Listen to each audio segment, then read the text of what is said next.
chuta muito balde, você mexe com todo o vestiário. Mas também pode ter um lado positivo. O cara chutou o balde, por quê? Porque o elenco não está tendo vergonha na cara. É um bando de jogador ganhando salário para muito mais de R$1 milhão, um bando de jogador consagrado, que o cara investiu pesado, pode ter investido mal? Sim, e a gente sempre disse isso. A gente dizia, cara, ele está contratando jogadores caros que podem não render. Não foi o caso, da minha opinião, com o Gabigol, tá? Eu assumo o erro. Eu falei, com o Gabigol talvez eu contrataria. Por quê? Porque tem 28 anos, estava frustrado no Flamengo, puto, e podia ser uma motivação. Mas o Gabigol não entregou nada. Dudu entregou muito pouco. Cássio entregou muito pouco. O Wallace Volante entregou muito pouco. O Fagner entregou muito pouco. São muitos jogadores caríssimos, né? O Caio Jorge eu não posso dizer que eu não tenho acompanhado tanto, mas também um jogador caro que fez o gol aí de empate contra o São Paulo e que pode começar a barrar o Gabigol e não os dois jogarem juntos. Agora, o presidente chutou o balde, cansou. Gastei tanto e não estão jogando nada, então vamos expor esses caras. E é claro que por ser o Gabigol é o que chama mais atenção, até pela forma como ele saiu do Flamengo, né? Saiu do Flamengo sendo ídolo para muitos, para outros se queimando completamente, 2 anos sem jogar nada, ainda teve ali aqueles 2 gols na final da Copa do Brasil para salvarem, em partes, uma despedida que seria muito constrangedora, depois de polêmicas, festas de Poderoso Chefão, sorrisinho para Dorival Júnior, camisa do Corinthians em churrasco, né? Não faltou polêmica para o Gabigol nessa saída do Flamengo. E aí, Mauro, pode ir para o banco agora do Cruzeiro, hein? Porque o treinador Leonardo Jardim romantizou que ele barrou o Gabigol, mas ele pode enganar quem não está de olho no futebol, quem não entende do vestiário em futebol. Ele tentou glamorizar, mas a verdade é que o Gabigol foi barrado, Mauro César Pereira, até porque o Vampeta disse aqui, ele falou que colocou outro jogador por transição, por causa de transição. Não teve transição nenhuma no jogo. O Vampeta fez essa observação, Mauro. Ele foi elegante ali, não quis atacar o jogador, mas já está na reserva. Aliás, está muito bem adaptado à reserva, está sentado em banco de reserva já há uns 2 anos já, então não tem problema nenhum. O banco do Morumbi ele conhece bem, ele sentou lá na final da Copa do Brasil, aí quando entrou tropeçou na bola, lembra? Então, Gabriel, banco de reservas é um entrosamento perfeito. No caso do Cruzeiro é muito claro, o dono do Cruzeiro, né, comprou o clube, aí ele procurou alguém no mercado para tocar o futebol. Aí ele foi buscar quem? O Alexandre Matos, que já passou por outros clubes importantes. E o Alexandre Matos montou o elenco. Ele não gostou do que aconteceu, percebeu que os jogadores contratados já não rendem tanto, muitos jogadores em baixa, e está insatisfeito com o trabalho do seu diretor. É isso. Agora, isso é muito comum, né?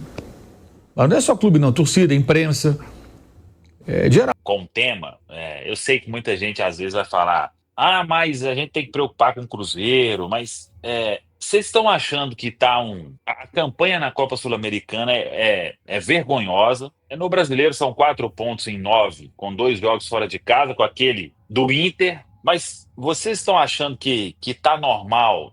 Eu já falei sobre isso aqui, sobre não preocupar lá com o resto do Brasil, né? Mas para vocês, tem a impressão de que é só o Cruzeiro que está devendo, precisando mostrar? Vocês estão com essa impressão? Tipo, o Gabigol foi pro banco, aí vem o Brasil inteiro e tem muita coisa aí acontecendo em grandes clubes, né, que fizeram investimentos astronômicos e etc. E que eu acompanhando ali nas redes sociais parece que está passando tudo, né? E fica a impressão de que, poxa, é o Cruzeiro no futebol brasileiro que está uma verdadeira nara, né? O Cruzeiro tá, né? Mas tem mais gente que também tá no bolo, né? Assim, com certeza, a minha parte, jornalisticamente falando, eu sempre tenho feito esses apontamentos. Agora, o Cruzeiro ele virou para-raio exatamente por conta da mídia para o Brasil, né? Ontem, uma das imagens talvez mais rodadas na cobertura esportiva falando do domingo de Campeonato Brasileiro, foi a imagem do Dudu ao lado do Gabigol. Bom, mas só pode ter no banco esses jogadores quem paga em dia, viu, pessoal? E esse é o caso do Cruzeiro. Essa turma não pode falar mais isso, né? Pô, mas esses caras aí no banco, o dinheiro é seu? Custou alguma coisa do seu bolso? Você se transformou em SAF? Porque, assim, as dívidas, o Cruzeiro está pagando todas elas regularmente em dia. Até porque com a RJ, se não pagar, o clube fecha as portas, ponto. É decretar. Isso não é da minha fala, isso está registrado em lei, ponto. Então, assim, a vontade de que o Cruzeiro não dê certo, nacionalmente falando, é muito grande. É por isso que cabe a quem trabalha na imprensa aqui, seja, eu falo principalmente aqui, mas também se estende a outros. Tem um rapaz, eu não sei o nome dele, não vou fazer nunca questão de saber, ele é carioca, trabalha num veículo importante aqui no nosso país, ele sempre está ali nas tardes, ele fala com uma autoridade de Cruzeiro. Você pode juntar o Popó, que cobre o Cruzeiro há não sei quantos anos, o Caramujo, o Samuel, pode juntar o Adroaldo, pode juntar todos os setoristas que você aí que está nos assistindo consideram bons na cobertura ou falando de Cruzeiro, que não vai dar o conhecimento desse rapaz, entendeu? Ele deve ler umas 2, 3 linhas e vem falar, o termo que eu queria usar não é falar, mas a gente tem que respeitar a nossa audiência a respeito do Cruzeiro. Então, assim, cara, já falei a respeito de várias situações no rádio, na TV, tenho falado do São Paulo, do Atlético Mineiro. Turma, olha só que novidade extra. Do Santos, de Neymar, sabe? Então, assim, só que eu já sei. Corinthians, Do campeão paulista, Mike Tyson. Grêmio. O Corinthians, o Corinthians é campeão paulista, mas caiu para o Barcelona, tá? Mas caiu para o Barcelona. E não caiu bonito, não. O Barcelona é do Equador, não é da Catalunha, não. Caiu feio, né? Caiu com a elegância do técnico do Equador. Então, sabe, o Botafogo, que ainda ninguém sabe o que vai ser, o Santos já botou o Caixinha num caixote e mandou embora. Mas, cara, eu acho que diz muito sobre o tamanho do Cruzeiro, sobre o incômodo que o Cruzeiro causa. Por isso que a gente fala, torcedor do Cruzeiro, você tem o direito de me achar um tremendo chato, e eu sou mesmo. Mas tem muita gente para você acompanhar, tem muita gente para você seguir, sabe? Falando do Cruzeiro, aqui no nosso estado. Tome cuidado quando for para fora. É claro, a gente tem bons programas, não estou falando que só prestam os profissionais daqui que falam do Cruzeiro, não, mas tem gente que fala, parecendo que tem uma propriedade que você vê claramente que não tem um conhecimento para estar falando o que está dizendo. Pô, eu posso ser bom, ruim, na opinião de qualquer torcedor, mas desde 2020, dezembro, eu estou cobrindo o caramba do Cruzeiro direto, sem interrupções. Aí eu vejo o cara falar um monte de M e eu fico pé da vida. Sabe por quê? Quando eu tenho que falar ou de Corinthians, ou de Palmeiras, de São Paulo e de Santos, eu tenho um cuidado. Eu não vou achando, vou falar do Fluminense, peraí, conheço as Laranjeiras igual conheço o Santa Teresa. Não conheço, cara. Eu só consigo falar de forma superficial. Então, desculpe os amigos, já me alonguei demais, mas é que essa história me deixa bem puto. Ainda bem que o torcedor do Cruzeiro tem o Popó, tem o Samuel, tem o Caramujo, tem o Rafa, que não é jornalista, mas faz um trabalho muito legal lá no canal Mundo Azul, e tem outros tantos, Adroaldo, tem outros tantos para poder acompanhar, sem ficar bebendo desse veneno destilado nacionalmente em direção ao Cruzeiro. Não, o Valu não falou nada demais, tá? Só para deixar claro. Ele tá corretíssimo em cada ponto, porque Primeiro que a gente tem muito cuidado, e aqui eu falo por todos os que estão nessa live, todos que participam do canal do Samuel Venâncio, que participam comigo no Deus Me Dibre, eu falo pelo Genta, eu falo por todos que eu posso, que eu tenho algum carinho e que eu acompanho, que a gente tem muito cuidado com o que a gente traz de informação.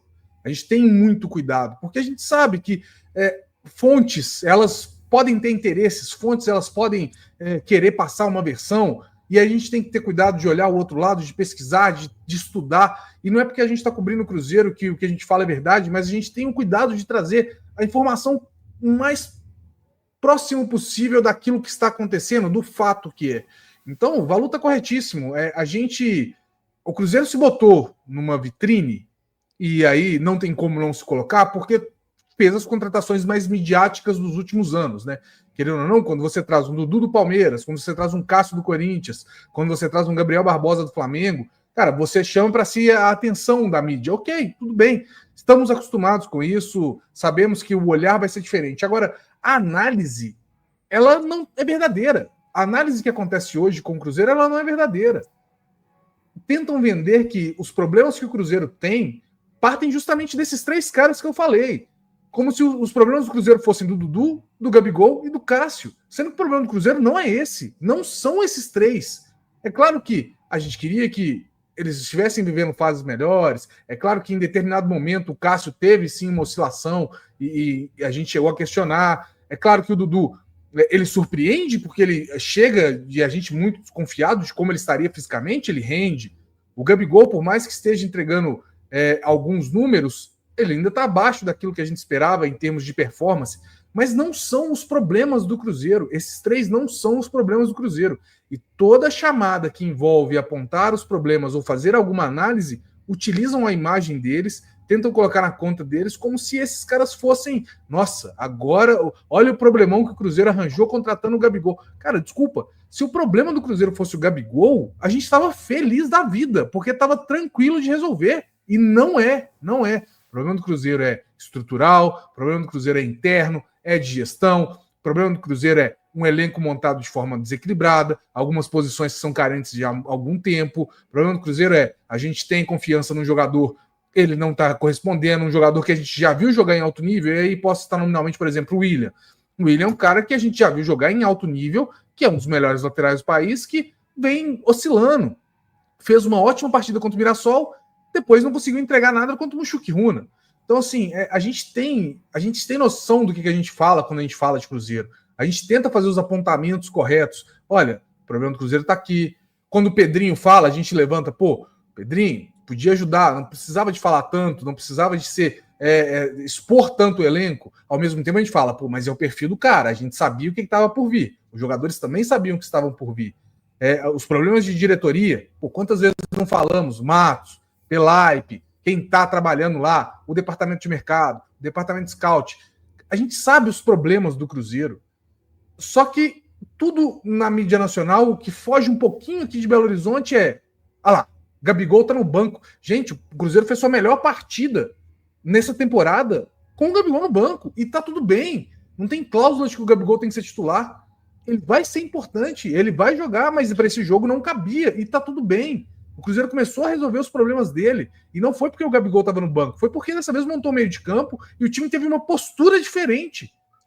Então, a gente precisa sim, e aí o Cruzeirense ele precisa sim ter um pouco mais de senso crítico, né? Para não ficar consumindo e ficar ao mesmo tempo também alimentando esses caras que adoram. E eles sabem também, viu, Valu? Tem um pouquinho de maldade nisso, tá? Eles sabem também que quando eles fazem um clickbaitzinho ali, uma chamadinha maldosa ali, muita gente vai lá para defender, né? E isso gera, querendo ou não, engajamento. Que o torcedor conseguisse não ir. Pois mas eu entendo, porque mexe com o Cruzeiro. Eu não ligo me chamar de chato, me chamar de M, me chamar daqui. Mas quando mexe com o Cruzeiro e com a torcida, é igual o Zé aí, virou e falou: pô, a torcida do Cruzeiro aplaudiu o empate ontem contra o São Paulo. Essa aí foi demais. Ô, irmão, a torcida do Cruzeiro apoiou o Cruzeiro 114 rodadas numa Série B, viu o time quase acabar. Ontem não foi Copa do Mundo, não. Alguém que sabe. Ninguém não precisa de você ensinar a torcida do Cruzeiro, mas é que viu, como disse o Popó, um fio de luz ali. Quem sabe o primeiro pé em um caminho, mas faz isso porque sabe que vai viralizar, cara.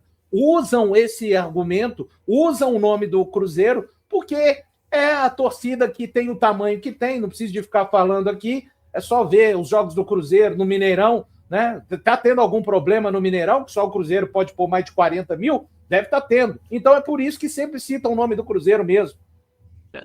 Lucas Silva detalha a reunião com Pedrinho e revela a promessa do elenco. Nossa postura vai mudar. Um dos líderes do elenco do Cruzeiro, o volante Lucas Silva, falou pela primeira vez sobre a reunião que ocorreu na última quinta-10 entre alguns jogadores e o presidente Pedro Lourenço, o Pedrinho, dono dos supermercados BH. O encontro aconteceu na sede da empresa em Contagem, um dia após a dura derrota para o Mushuc Runa no Mineirão, pela Copa Sul-Americana. Lucas Silva foi um dos 5 atletas presentes na reunião e após o empate por 0-0 com o São Paulo neste domingo no Morumbis, ele detalhou como foi a conversa com o mandatário cruzeirense. Foi uma conversa muito boa, muito franca, aberta. O presidente é sempre receptivo com os jogadores. Ele tem o máximo respeito por nós. A gente reconheceu nosso mau momento, ele faz tudo por nós, entrega tudo do bom e do melhor. A gente disse que vai dar alegrias para ele, que nossa postura ia mudar, afirmou o volante. Ainda segundo Lucas, o grupo se comprometeu a não deixar fatores externos abalarem o ambiente interno. A gente disse que vai se fechar e se unir. Não deixar nada de fora tumultuar o nosso ambiente, que é muito bom. Com essa postura, vamos retomar os bons momentos e vitórias.